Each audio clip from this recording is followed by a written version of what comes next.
Welcome back. I'm Jack Bradley. Sophisticated propaganda. We next take a look at Beijing's strategies to soften our views on the Chinese Communist Party. We welcome on Peter Schweizer, president of the Government Accountability Institute.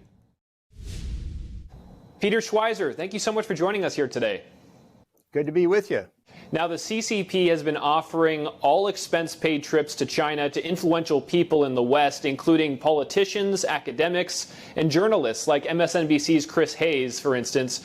What's the end goal of this, and what makes these people the primary targets?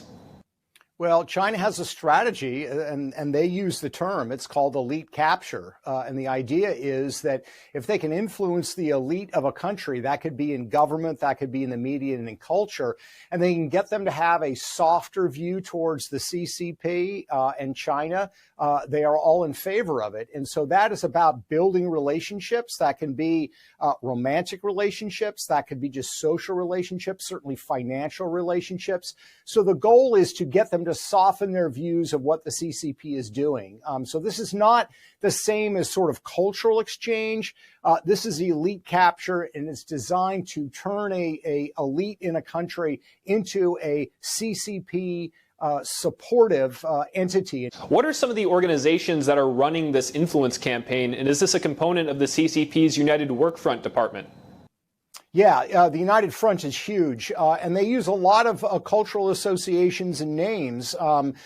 They can be cultural, Chinese Cultural Association in Los Angeles, in New York, or in Boston. They work with the United Front Department, which is part of the Chinese government and part of the CCP.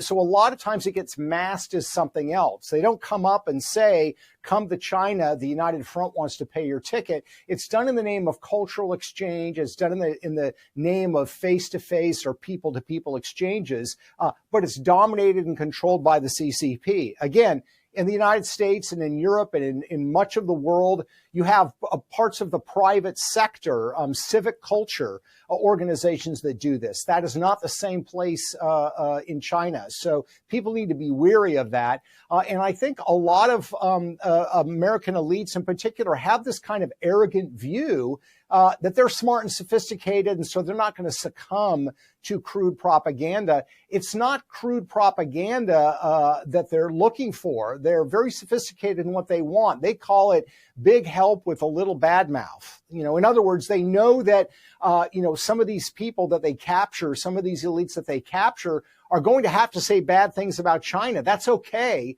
if they're serving the larger purpose of advancing the CCP's interests. Right now, in the bigger picture also, we're in the middle of a trade war with China, in Trump's words. We've seen some former U.S. officials echoing Beijing's position on tariffs. How important is it for the CCP to have insiders peddling its narratives? Yeah, no, this is hugely important. And you saw this in the first Trump term as well, when Trump was looking at putting tariffs on China and took a hard line on fentanyl and other issues in 2017. What did China do? Did they go to the White House and lobby? No. They went to Wall Street, they went to Los Angeles, to the entertainment community, and they went to CEOs, executives on Wall Street and said, hey, look, you want access to our market, you want these good deals, you are going to lobby on our behalf in Washington, D.C. And you see a similar sort of thing taking place now. Look at the debate over TikTok, for example. China is not directly doing a lot of lobbying trying to save TikTok. What they're counting on is businesses and influencers who have a large presence on that platform to do the lobbying on their behalf. Or they're looking for Wall Street investors who were early owners of portions of ByteDance TikTok. They're looking for them to do the lobbying in Washington, D.C. Peter, recently you spoke about the Trump administration using the IRS to trace funding of Antifa. Talk to us a bit about how the administration is able to do this and what we can do about groups that are funneling money into Antifa.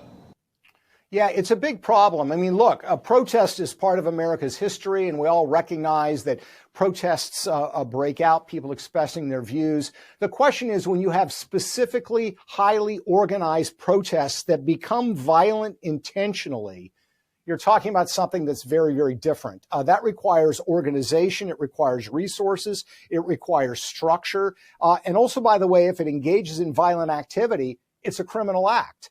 So that means you've got issues in terms of assault. People can be charged with assault. But you also have a number of other serious crimes that may be committed by those who are funding and organizing and supporting that criminal activity. The RICO statutes, which were, the racketeering statutes that were instituted to really fight organized crime, they were designed to go after the people that are organizing the crime, meaning we don't want to just arrest the guy that beats up somebody on the street. If there's somebody that ordered that person to go beat somebody up on the street as part of a larger criminal conspiracy, that person should be charged too. That's what RICO's designed for. So when it comes to these protests, there's a lot of discussion about applying the RICO laws to these organized violent protests.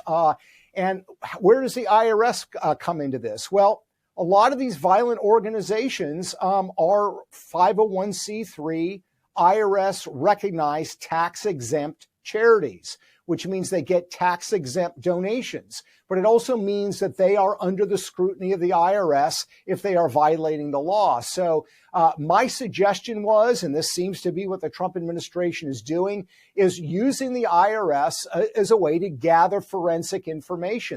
All right, Peter Schweizer, thank you very much for your insights here today. Really appreciate it. Thanks for having me.